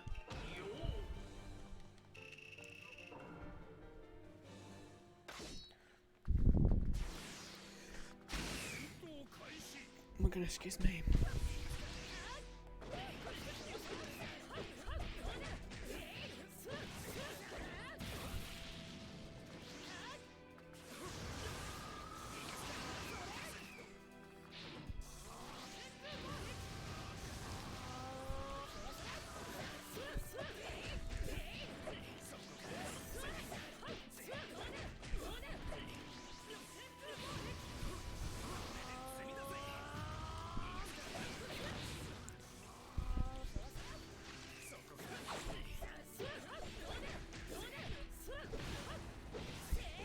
Oh, and that's the other thing. So, again, in terms of my sort of theme for 2023 around the rejuvenation slash revitalization. So one of the other things that that the guy I was talking to last month, I hesitate to say therapist because he's not a therapist. He's a clinical psychologist. He's a trained psychologist. Anyway, the what's that? He was saying, because we were talking around sleep, because I say, like, I am an extremely light sleeper. You know, every time the boy gets up, like even 2 minutes before the boy gets up to go, you know, go to the bathroom in the middle of the night, I'm awake. It's like I can sense that he's about to get up, and that's what wakes me up. It's weird. Anyway, so I have very light sleeps. You know, I go to bed, you know, later than I should. I struggle to get up. It's just, you know, just a never-ending cycle of just pain, essentially, when it comes to sleep. So he's, you know, going through sort of techniques and like just little things. I suppose, like even like the science. He's like, so, you know, so how much do you know? I'm like, I can tell you about circadian rhythms and, you know, blackout curtains and blue light and all that shebang. You know, he's like, and so sort of talking about, you know, that stuff-ish, but on other things. So he said, you know, one of the things that people don't even realize, and you would never be told this, around sort of the wind down for sleep. So he says, you know, when you've got kids and you're trying to put kids to sleep, you know, it's very much a ritual of, okay, things slow down, lights get dim, you know, everyone's just sort of it's just on the sort of like trickle down, slow down kind of thing like that. So, you know, adults should be doing the similar thing as well, not just kids. But then, so imagine, you know, you're winding down, you're watching you know, let's say you're watching a film, you know, with the lights off, you're sort of just relaxing, okay, right, it's time for bed, let's go in, and then you go into the bathroom, and then you flick on the switch, and then it's just now blinding white light while you're doing your teeth, you know, while you're brushing your teeth. He says that little act has now snapped your brain out of wind down mode. Your bodily systems are now, oh, okay, no, like dazzling bright light, oh my goodness, like what's going on? You're now alert, and you've not fully undone, but you've undone a lot of the the wind down things that you've been doing up until that point. So he says what he does is he actually has just like a really dim nightlight in the bathroom, and he just flicks that on at night time when they're brushing their teeth or whatever, rather than the big blaring, the bathroom light. And he said that's you're keeping your brain in that low dim state. So there's even like things like that. There's obviously the blackout curtains and the thing. He said daylight has an extremely powerful effect on your brain's on the circadian rhythms. When you're because when your eyes are closed, it's not completely fully dark. If it's light, if you've got a window without the curtain and light shining through, when you're asleep, like you're able to tell that there's daylight coming through. You can see it. So that has an extremely powerful effect on your brain. And so, and that's why the blackout curtains are important, is to kind of, to stop your brain waking you up when you don't need to, especially in sort of in the months where days are shorter, days are longer, whatever. It's lighter earlier, should I say. What are the other things? There's a whole bunch of other things as well. Things like, what coffee does. I'm not a coffee drinker, so it doesn't affect me too much, but its principle's sort of similar. So, the reason why, drinking coffee does what it does. So basically from the moment you wake up, your body starts developing there's a chemical that your body starts developing. Yeah, no it is. Can't remember what it's called. But it's like the sleep chemical, and your body will just naturally produce little bits of it throughout the whole day. And eventually you'll get to a point where the limit is now at a limit, and your brain's like, okay, no, like we're ready to go to sleep now. And that's when you start feeling tired. And there's a difference between sleepy, like I'll just have a little nap, and tired, like my body now needs to go into its mode where it needs to repair itself, and your body does a lot of detoxification at night. It does a lot of clearing out of things. You kind of like reset in a sense. So your brain, your body wants to do that. Like it wants to do it. And that's like, you'll know when you're that kind of tired. So what coffee does, caffeine essentially, what it does is it essentially just puts a pause on that development of that chemical. It doesn't stop it, it doesn't remove it, it just puts a pause. It basically says, okay, for the next hour, you're gonna not make that chemical anymore. You've still got all the other chemicals that had been produced to that point there, you're just not making any more. So that's why having heaps of coffee just keeps that chemical. As soon as that sort of wears off, then the body starts producing the chemical again, which then means you're now sleepier later. But that's just the chemical to tell your body that you need sleep. Your body still needs sleep at its normal scheduled time, the time that the circadian rhythm dictates. You just don't know that your body needs that. So even though you feel tired later, your body is now, your body still needs that sleep earlier. So now you're just kind of stuffing yourself up, essentially. And the other habit that people do is they'll get rubbish sleeps during the weekday. I mean, this is me, essentially. Rubbish sleeps throughout the whole week. Going to work completely and utterly thrashed, tired, whatever. And then you'll binge at the weekend. You'll be like, oh, well, if I just sleep, if I sleep to 9 o'clock in the morning, I'll have made up time for all the sleep that I miss. He's like, no, that does absolutely nothing. You are literally just like, no, it does not work at all. Like your body, it's like the whole thing of like, you know, I'd heard some things about, you know, you've got sleep cycles every hour and a half, you know, so if you have an hour and a half nap, you'll wake up feeling far more rested than if you had a 2-hour nap. You know, so you have your sleeps, you know, time your alarms in hour and a half increments. So like, you know, it's either you either have 6 hours or 7.5 or 9 hours sleep essentially. You don't have 8. All that sort of thing. And then I'd also heard another one about, what was it called? Oh, if you just wake up like naturally at 4 o'clock in the morning and you feel like really awake, just get up. Like it's your body telling you that it's got everything it needs.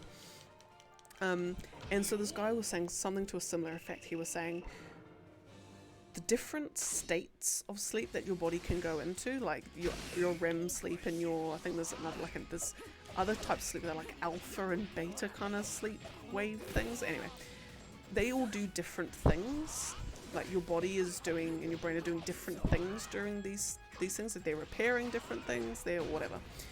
Your brain and your body will know exactly when you go to sleep. It knows exactly what it needs to do to get yourself looking fruity and fresh for the next day. It knows, okay, I don't actually need that much REM sleep. I don't need that much alpha sleep, or I don't know the actual phrases, but you get the gist. So if one particular night your body's like 5 hours and we're good, your body will probably wake you up 5 hours later, and if you are feeling refreshed and like you could get up and do something without like yawning and feeling tired and oh my god, why did I get up, it's your brain's telling you that you're good, like you're good to go. You actually don't need any more sleep. So I was like, because I was saying that, I was telling him that what I was doing is, you know, I'd set my alarm, let's say, set my alarm for 6:20. My body will naturally, sometimes I'll be naturally waking up at like 5:20. And for me, I'm just kind of like, I've got to go back to sleep. I have to go back to sleep because I need 1 hour more sleep. I want to kind of, you know, I don't want to waste time. I need to get more sleep. And then the anxiety of not getting more sleep was also then keeping me up. In a sense, I couldn't go back to sleep because my brain was thinking about trying to go to sleep. It was weird. Yeah, and he said, well, look, if you're naturally waking up at 5:20, just get up. You're not like, it doesn't mean anything. You're not doing yourself any harm. You know, it's not like your body's not getting the rest it needs. It's not like you're whatever. Just get up. Just do it. So that's something I've been trying, and, you know, to varied effect. I can't say I've been doing it very well recently, but just trying to do that. Just recognizing, okay, I've woken up.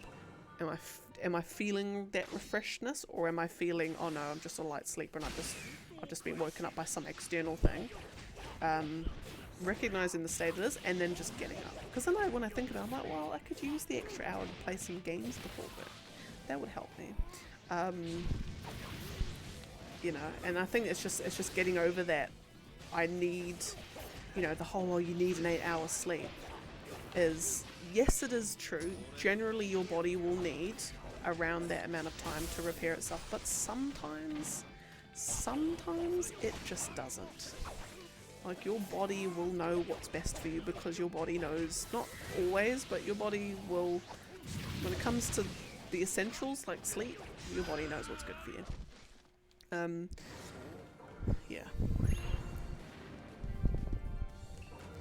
And it's just, yeah. And they're like, because the other problem too that I have is that I oversleep.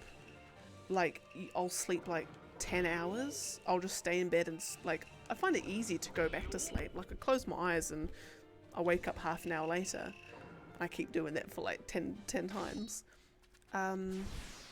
But then later on in the day, I'm just feel so lethargic. Like, you know, oversleeping must be a thing.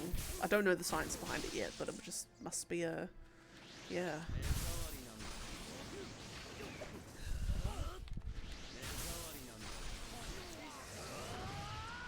Excuse me.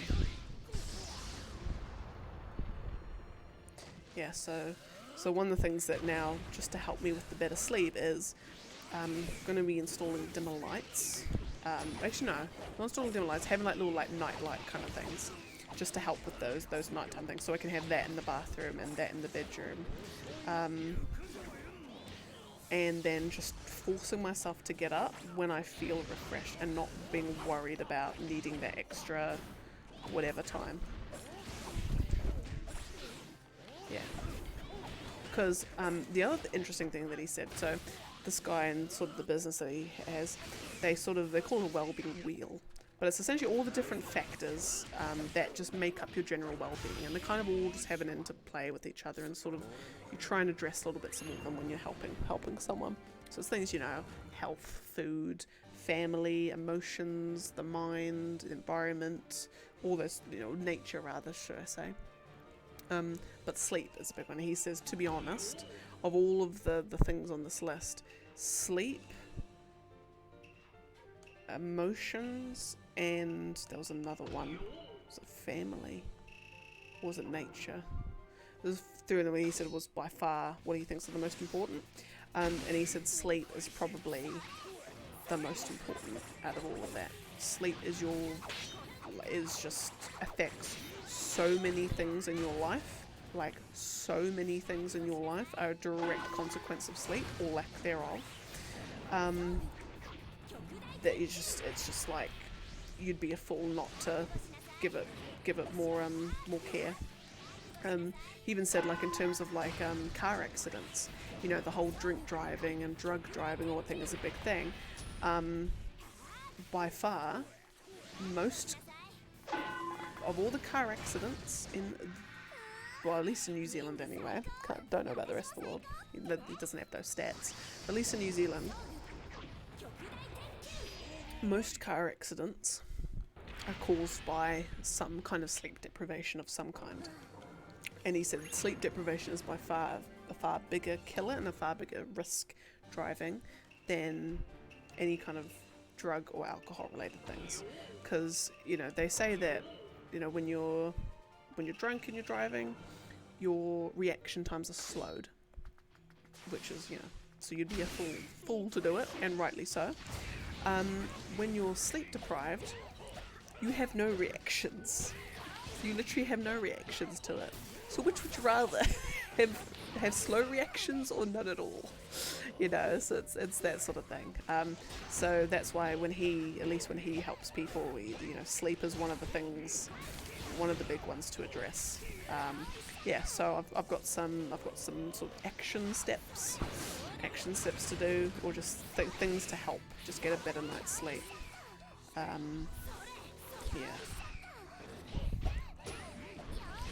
So as part of my 2023 rejuvenation plan of rejuvenationness, sleep's going to be a big one. And because I love sleep. It's one of those things, it's like a hot shower. I don't want to get into the shower, but when I'm in the shower, it is the best swim time. Like, I don't want to go to sleep, because, you know, it just means the end of one day. You know, that's the end of that day, it's gone. Don't want to get into bed, I want to stay up. But when I'm in bed, I love it. I love sleeping. It's fabulous. Especially when you don't have to get up in the morning for anything. There's nothing pressing you have to get up for. Oh, fabulous. It's fabulous. Right, Hanzo.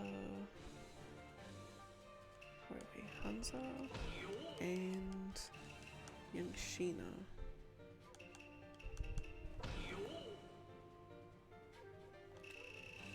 Oh yeah, what set of, what am I on? 87.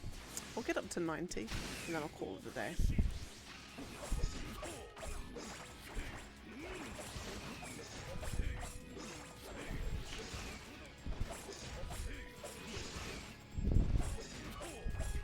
Oh, and also the other thing too is that, like, similar to how your body knows when you've had enough sleep and it will wake you up, your body will tell you when you need to go to sleep, because your eyes will start feeling heavy and you will start yawning, and you don't even have to like really think about it, like you will just instinctively know that you're sleeping. fact, your body, you will just instinctively know a lot of things about your body's needs. Like I always, one thing that stuck to me is when you feel, well, yeah, I could, you know, my mouth's a little bit dry, feel a little bit dehydrated, just drink some water. Your body is literally telling you that it needs more hydration. Like, anytime you feel thirsty, like, even if you've drinking 3 gallons of water just before, drink more water. Like, it's literally not good. Well, there is such a thing as drinking too much water, I must say, especially in a short amount of time. You do get headaches. Trust me, I've had them. You can overhydrate, but generally, if your mouth's feeling thirsty, just have water. Just drink. Same with if you're feeling hungry. Hunger can be a trickier beast, purely because just like hunger's the kind of thing that like your body, like, it's weird. Like, I don't want to say it's not as essential as water. Your body does need water more than it needs food, but that's not saying that it doesn't need food. So hunger's a different thing. Like, they often say when you're hungry, drink some water, and then if you're still hungry, then have something to eat. Because oftentimes your body will just say, oh, I'm hungry, but actually, no, it's either just needs water or you're just snacky. It's all in the brain. So, but sleep and water are definitely a thing. If your body's telling you something, just do it. Just do it. Full on, just do it. So that is what I'm gonna try and do. Alright, these are the last 2 fights of today. Yes. They is.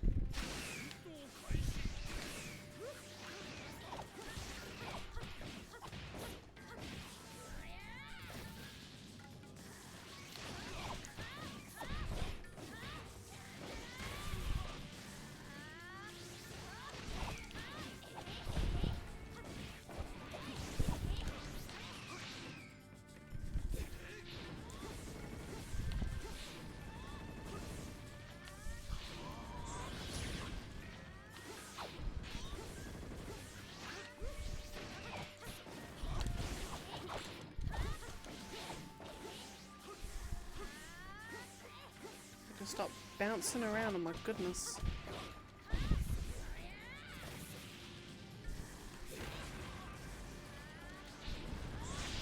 Fabulous.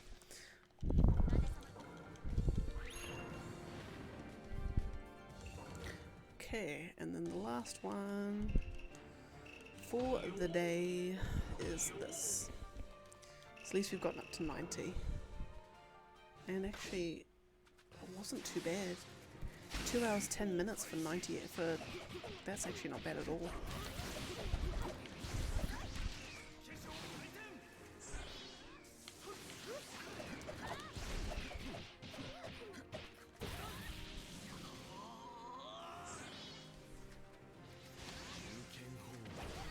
Fabulous. Yeah, so that's all a very, very, very 2 hour long way of saying that's the kind of stuff that I want to make sure is an emphasis in people's lives, and that mental well-being, mental health, dealing with things like anxiety or even just finding little things to help will change your life, or at least significantly improve it in a way that you will have no idea until it happens. And I can tell you it's a glorious thing when it does happen. Anyway, let me just update my list, because now we're down to 58. Fabulous. Alright, and I think I will call it a day there. Now, tomorrow, Sunday, Monday, won't be streaming. I'll try and stream again on Tuesday. I think next week's probably just going to be a whenever I can get around to it kind of thing. I mean, I'm not doing anything drastic. I'll probably will stream most days. What I do stream though, I'll try and keep it as like a Crisis Core Trails kind of order. But we'll see how I go anyway. But no, I'll call it there. Thank you, as always, for joining me. I hope you all of you have a fabulous morning, afternoon, or night, wherever you is in the world today. Stay rested, stay hydrated. If you have problems in your life, find that person to talk to, even if it's just venting. It will work wonders for how you feel.